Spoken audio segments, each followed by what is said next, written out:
ஆக நம்முடைய ஐடென்டிட்டியை ஒட்டுமொத்தமாக நீக்கக்கூடிய வேலையை அவர்கள் செய்கிற பொழுதுதான் இன்றைக்கு நமக்கான ஒரு மிகப்பெரிய ஒரு பைபிளாக குரானாக இருப்பது எதுவென்று சொன்னால் நமக்கான அண்ணல் அம்பேத்கர் கொடுத்து சென்ற இந்த அரசியலமைப்பு சட்டம். அரசியலமைப்பு சட்டத்தின் மூலமாகத்தான் 8ஆம் தேதி ஒரு மிகப்பெரிய தீர்ப்பு வந்துச்சு. ஆளுநருக்கு அதிகாரம் இல்லை, நாட்டை ஆளுபவருக்கே அதிகாரம் என்கின்ற அந்த தீர்ப்பை பெற்று தந்திருக்கிறார் தமிழ்நாட்டுடைய முதலமைச்சர்.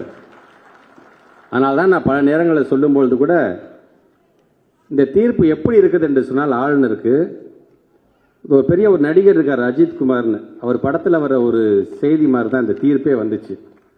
கை இருக்கும், கால் இருக்கும், மூக்கு இருக்கும், மொழி இருக்கும், ஆனால் உயிர் மட்டும் இருக்காது மாதிரி டம்மியாக இப்போ உட்கார வச்சுட்டோம் நம்ம. அப்படிப்பட்ட ஒரு தீர்ப்பை இன்றைக்கு நாம் பெற்றிருக்கிறோம் என்று சொன்னால், இனி நமக்கான மாண்புமையாக இருக்கக்கூடிய நீதிமன்றத்தை நம்ம நாடி செல்வோம். நீதிமன்றத்துக்கு நம்ம போறோம்னா சும்மா போல கையில் இந்த வெப்பனை நம்ம எடுத்துட்டு போறோம். நம்ம இந்த வெப்பன் இருந்துச்சுன்னா எவ்வளோ பிற்போக்குவாதிகளாக இருந்தாலும் சரி அவளை சுட்டு வீழ்த்திட முடியுங்கின்ற வெப்பன் இந்த வெப்பன். ஒரு நாளைக்கு 18 மணி நேரம் இந்த மனுஷன் உழைச்சிருக்காருங்க அண்ணல் அம்பேத்கர். சும்மாலாம் இல்லை, 18 மணி நேரம் உழைச்சி இந்த நாட்டு மக்களுக்கு நான் திருப்பி செலுத்த வேண்டிய கடன் என்று அவர் எழுதியிருக்கிறார் இந்த கான்ஸ்டிடியூஷன். மறந்துடக்கூடாது. எல்லாரும் சொன்ன அண்ணல் அம்பேத்கர் என்று சொன்ன இது ஆயுதிராவிட மக்களுக்காகப்பா அப்படின்னு சொன்ன தயவுசெய்து அப்படி அந்த தூக்கி எறியுங்கள்.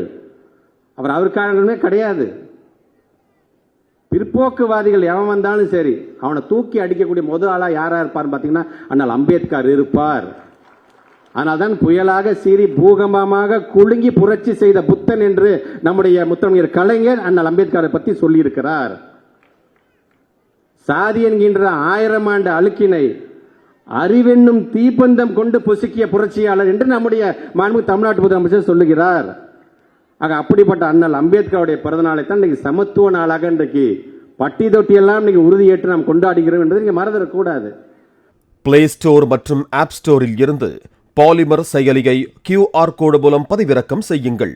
செய்திகளை உடனுக்குடன் பெறுங்கள்.